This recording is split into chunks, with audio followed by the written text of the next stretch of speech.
Hello student, Avon study गुरु में आपका स्वागत है। मैं इफ्तिखार सर। आज बताने वाले हैं कि अपरिमेय कैसे सिद्ध करते हैं, उसमें जोड़ या घटाव के साथ रहता है, उसको कैसे सिद्ध करेंगे उसको बताने वाले हैं। जैसे सामने लिखा हुआ सवाल में क्या लिखा हुआ है कि सिद्ध करें कि 5 - √3 एक अपरिमेय संख्या है।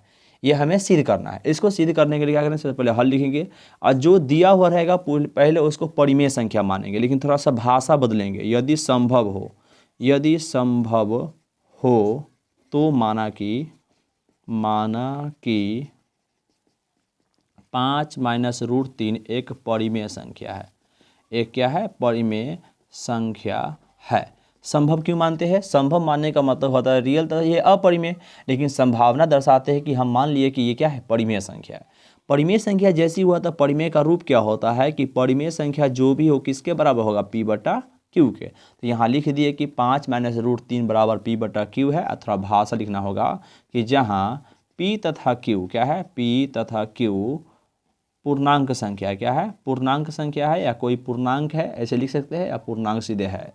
तथा Q not equal to 0, Q का मान 0 नहीं होना चाहिए। ठीक है, ये लिखा हुआ है कि 5 - √3 P/Q हुआ, जहाँ P तथा Q कोई पूर्णांक संख्या था, Q नॉट इक्वल टू 0 लिख दिए।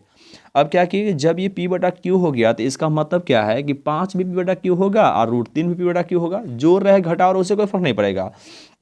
सवाल में क्या कर रहा है, ये सारा P/Q के बराबर है। P/Q का मतलब परिमेय संख्या है। और कहा जाता है कि परिमेय संख्या में आने वाले सभी संख्या परिमेय होता है। मतलब 5 भी P/Q है, √3 भी P/Q है। तो ऐसा सवाल को बनाने के लिए है ना, जो संख्यात्मक मान उसको हटा देंगे और सिर्फ जो रूट में रहेगा उसको लेकर चलेंगे। तो सिर्फ √3 बराबर P/Q को लेकर चलेंगे।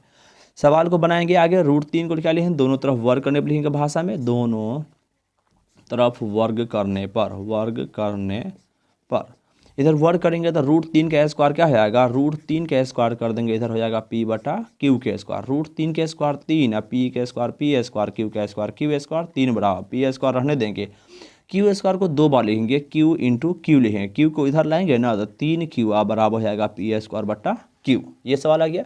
3Q बराबर P स्क्वायर Q आ गया। 3Q जो है वो बिना बट्टा वाला, ये है बट्टा वाला। अब बिना बट्टा वाला को पूर्णांक बोलते हैं, बट्टा वाला को भिन्न बोलते हैं।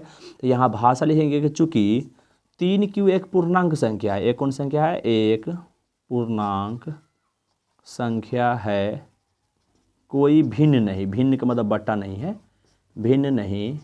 जबकि P स्क्वायर Q एक भिन्न संख्या, कौन संख्या है? एक भिन्न संख्या है, कोई पूर्णांक नहीं। कोई पूर्णांक नहीं। क्या कह रहा है कि 3Q एक पूर्णांक है, भिन्न नहीं है। P स्क्वायर Q एक भिन्न है, पूर्णांक नहीं। मतलब दोनों बराबर होगा, आपस में नहीं है। ये पूर्णांक है, भिन्न नहीं है। ये भिन्न है, पूर्णांक नहीं। दोनों एक दूसरे का उल्टा है। एक दूसरे का उल्टा क्यों हुआ? क्योंकि हम इसको परिमेय माने हैं। आप परिमेय जो माने हो क्या हुआ? गलत हो गया। और गलत हो गया तो क्या हो जाएगा? अपरिमेय हो जाएगा। उसी भाषा को यहाँ लिखेंगे। क्या लिखेंगे कि हमारी मान्यता गलत है कि √3 एक परिमेय संख्या, एक परिमेय संख्या। जो हम माने थे ना कि √3 परिमेय संख्या, वो क्या हुआ? गलत हो गया। अतः √3 क्या हो जाएगा? अपरिमेय। अतः √3 एक अपरिमेय संख्या है, परिमेय संख्या है। अब देखिए, √3 अपरिमेय हुआ, लेकिन हमको सिद्ध क्या करना था? 5 - √3। अब 5 - √3 का मतलब हुआ क्या हुआ कि 5 में से क्या घट रहा है? √3 घट रहा है। तो हम यहाँ भाषा थोड़ा लिखना होगा कि परिमेय अपरिमेय संख्या का अंतर अपरिमेय होता है, इसीलिए 5 - √3 भी क्या हो जाएगा? अपरिमेय संख्या। ये भाषा यहाँ एक्स्ट्रा जोड़ देंगे। कि हम जानते हैं कि परिमेय संख्या तथा अपरिमेय संख्या का अंतर हमेशा अपरिमेय संख्या होता है। अपरिमेय संख्या होता है, यानी कि हम जानते हैं परिमेय संख्या तथा अपरिमेय संख्या का अंतर अपरिमेय संख्या होता है। अतः 5 - √3 ये तो परिमेय अपरिमेय का अंतर हो गया। एक क्या है? अपरिमेय संख्या हो जाएगा। क्या हो जाएगा? अपरिमेय संख्या है।